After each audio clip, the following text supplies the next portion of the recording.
നമുക്കറിയാം, ഛത്തീസ്ഗഡിൽ നിസ്സാരമായ കാരണം പോലും ഇല്ലാതെ 2 സിസ്റ്റേഴ്സിനെ പോലീസ് അറസ്റ്റ് ചെയ്ത് റിമാൻഡ് ചെയ്തിരിക്കുകയാണ്. അതിലൊരു സിസ്റ്ററുടെ വീട്ടിലാണ് ഞങ്ങൾ അവരുടെ മാതാപിതാക്കളെ, പ്രായമായ മാതാപിതാക്കളെ കാണാൻ വേണ്ടിയിട്ട് എത്തിയത്. കുടുംബാംഗങ്ങൾ മുഴുവൻ വലിയ ഉത്കണ്ഠയിലാണ്. ഒരു കാരണവുമില്ല, ജാമ്യമില്ലാത്ത കേസെടുത്ത് അറസ്റ്റ് ചെയ്തിരിക്കുകയാണ്. ഇത് രാജ്യത്തുടനീളം നടക്കുന്ന സംഭവങ്ങളാണ്. നിരന്തരം വൈദികരും കന്യാസിമാരും പീഡിപ്പിക്കപ്പെടുകയാണ് രാജ്യത്തുടനീളം. പ്രത്യേകിച്ച് BJP ഭരിക്കുന്ന സംസ്ഥാനങ്ങളിലെല്ലാം ഇത് ആവർത്തിക്കപ്പെടുകയാണ്. ഇതിനു മുൻപും ഛത്തീസ്ഗഡിലും മധ്യപ്രദേശിലും ഗുജറാത്തിലും മഹാരാഷ്ട്രയിലും ഉത്തർപ്രദേശിലും ഉൾപ്പെടെയുള്ള സംസ്ഥാനങ്ങളിൽ നിന്ന് ഒരുപാട് കേസുകളാണ് റിപ്പോർട്ട് ചെയ്യപ്പെട്ടിരിക്കുന്നത്. അവർക്കിപ്പോൾ അവരുടെ ഔദ്യോഗിക സഭാ വസ്ത്രം ധരിച്ചുകൊണ്ട് യാത്ര ചെയ്യാൻ പോലും പറ്റാത്ത സ്ഥിതിയിലേക്കാണ്. വൈദികർക്ക് അവരുടെ വസ്ത്രം ധരിക്കാൻ പറ്റില്ല, കന്യാസ്ത്രീമാർക്ക് അവരുടേതായ വസ്ത്രം ധരിക്കാൻ പോലും, അങ്ങനെ ഒരുമിച്ച് യാത്ര ചെയ്താൽ പോലും സംശയിച്ചവരെ അറസ്റ്റ് ചെയ്യുന്ന രീതിയിലേക്ക് പോവുകയാണ്. ഒരു കാലത്തും ഇല്ലാത്ത രീതിയിലാണ് സംഭവം നടക്കുന്നത്.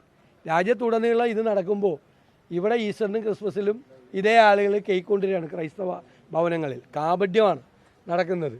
രാജ്യത്ത് ഇന്ന് ഏറ്റവും കൂടുതൽ വേട്ടയാടപ്പെടുന്നത് ക്രൈസ്തവ സമൂഹമാണ്. ക്രിസ്മസ് ആരാധനാക്രമങ്ങൾ പോലും തടസ്സപ്പെടുത്തുകയാണ്.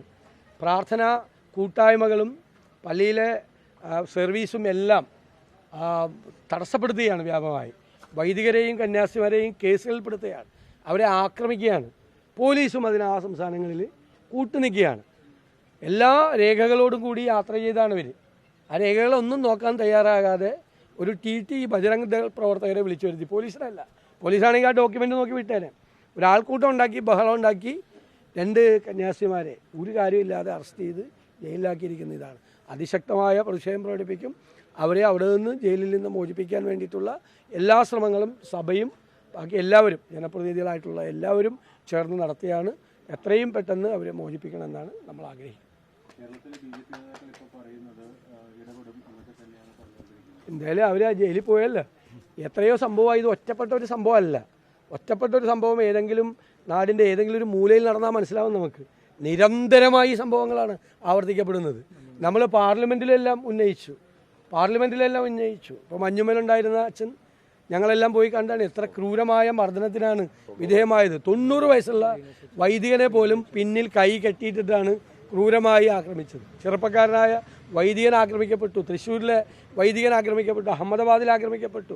വ്യാപകമായ തരത്തിലാണ് ഇവിടെ അവർ ഒരു ആട്ടിൻ തോലിട്ട ചെന്നായ്ക്കളെ പോലെ ഇവിടെ വരികയാണ്.